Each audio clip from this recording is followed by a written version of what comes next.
অসম নাগালেণ্ড সীমান্তৱৰ্তী অঞ্চলৰ বিদ্যালয়ত দেখিবলৈ পোৱা গ'ল ব্যতিক্ৰমী পৰিৱেশ।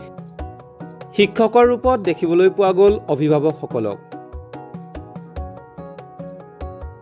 বিভিন্ন দিশত হোৱা আমূল পৰিৱৰ্তনে অসমৰ শিক্ষা ব্যৱস্থাকো চুই গৈছে। অসমৰ শিক্ষা ব্যৱস্থালৈ বৰ্তমান সময়ত বহু পৰিৱৰ্তন আহিছে। আধুনিক সমাজখনৰ সৈতে ফেৰ মাৰিব পৰাকৈ শিক্ষা ব্যৱস্থাটোত কিছু পৰিমাণে পৰিৱৰ্তন তথা সংশোধন কৰা দেখিবলৈ পোৱা গৈছে। পূৰ্বতে শিক্ষানুষ্ঠানসমূহত কেৱল আনুষ্ঠানিক শিক্ষাৰ ওপৰতে অধিক গুৰুত্ব প্ৰদান কৰা হৈছিল। বিদ্যালয়সমূহত ছাত্ৰ ছাত্ৰীৰ পৰীক্ষাৰ নম্বৰৰ ওপৰত অধিক গুৰুত্ব প্ৰদান কৰা হৈছিল। কিন্তু বৰ্তমান সময়ত এই শিক্ষা ব্যৱস্থাত কিছুমান পৰিৱৰ্তন অনা দেখিবলৈ পোৱা গৈছে, য'ত শিক্ষাৰ্থীসকলৰ সৰ্বতো দিশতে যাতে আগবঢ়াই নিব পাৰি সেই উদ্দেশ্যে বিভিন্ন পদক্ষেপ চৰকাৰে গ্ৰহণ কৰা পৰিলক্ষিত হৈছে।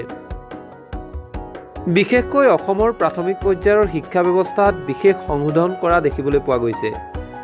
প্ৰাথমিক অৱস্থাৰ পৰাই যাতে শিশুসকলে অধিক সক্ৰিয় হ'ব পাৰে সেইবাবে বিশেষ পদক্ষেপ গ্ৰহণ কৰিছে। অসমৰ ভিন্ন প্ৰান্তত থকা প্ৰাথমিক বিদ্যালয়সমূহত অনুষ্ঠিত হৈছে শিশু মেলা। সমান্তৰালভাৱে অসম নাগালেণ্ড সীমান্তৱৰ্তী অঞ্চলৰ এখন বিদ্যালয়ত ব্যতিক্ৰমী পৰিৱেশে বিৰাজ কৰিছে।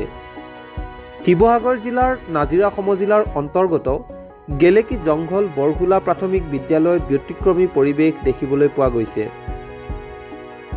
য'ত ছাত্ৰ ছাত্ৰীৰ লগতে অভিভাৱকসকলেও শিক্ষক হিচাপে নিজৰ সন্তানক বিশেষ শিক্ষা প্ৰদান কৰা দেখা গৈছে। গেলেকী জংঘল বৰঘোলা প্ৰাথমিক বিদ্যালয়, হাবিগাঁও প্ৰাথমিক বিদ্যালয়, 205 নং গেলেকী লাহন প্ৰাথমিক বিদ্যালয়, 3খন বিদ্যালয় সংযোজিত হৈ ছাত্ৰ ছাত্ৰীসকলক শিশু মেলাৰ জৰিয়তে সৰ্বতো দিশৰ শিক্ষা প্ৰদান কৰিবলৈ চেষ্টা কৰিছে। ক শ্ৰেণীৰ পৰাই যাতে ছাত্ৰ ছাত্ৰীৰ শাৰীৰিক, মানসিক, বৌদ্ধিক বিকাশ কৰিব পাৰি সেই উদ্দেশ্যে প্ৰাথমিক বিদ্যালয়সমূহে বিশেষ পদক্ষেপ গ্ৰহণ কৰিছে। বিভিন্ন ধৰণৰ প্ৰশ্ন, ফল মূলৰ পৰিচয়, ৰঙৰ পৰিচয়, সংখ্যাৰ খেল ইত্যাদিৰে শিক্ষাৰ্থীসকলৰ বৌদ্ধিক, মানসিক, শাৰীৰিক বিকাশ কৰিবলৈ চেষ্টা কৰা পৰিলক্ষিত হৈছে।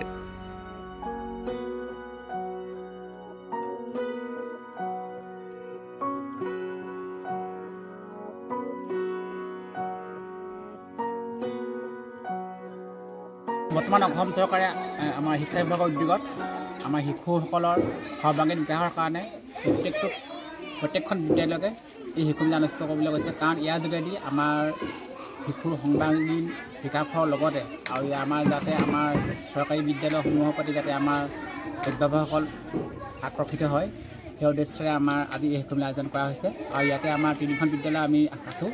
আমাৰ হাবিগাঁও প্ৰাথমিক বিদ্যালয়, লাহন গাঁও প্ৰাথমিক বিদ্যালয় আৰু লগতে আমাৰ গেলেকী জংঘল বৰঘোলা প্ৰাথমিক বিদ্যালয়। আমি এই 3খন বিদ্যালয় লগ খাই আমি আজি এই শিশু মেলা আয়োজন কৰিছোঁ, যাতে আমাৰ এই অঞ্চলৰ আমাৰ গাঁৱৰ ৰাইজসকলে যাতে আমাৰ এই অনুষ্ঠানৰ প্ৰতি আকৰ্ষিত হয়, যাতে আমাৰ চৰকাৰী অনুষ্ঠানবিলাক জীয়াই ৰাখে সেই উদ্দেশ্যে আমাৰ চৰকাৰে এইটো দিশ লৈছে। আৰু এই দিশটো নিশ্চয় প্ৰশংসনীয় হ'ব, কাৰণ ইয়াত যদি আমি দেখিছোঁ আজি আমাৰ এই অনুষ্ঠানত বিভিন্ন আমাৰ ওচৰ চুবুৰীয়া ৰাইজ গোট খাইছে আৰু তেওঁলোকে আহি আমাৰ শলাগৰ সহায় আগবঢ়াইছে যাতে আমাৰ স্কুলখন জীয়াই থাকে। ইমান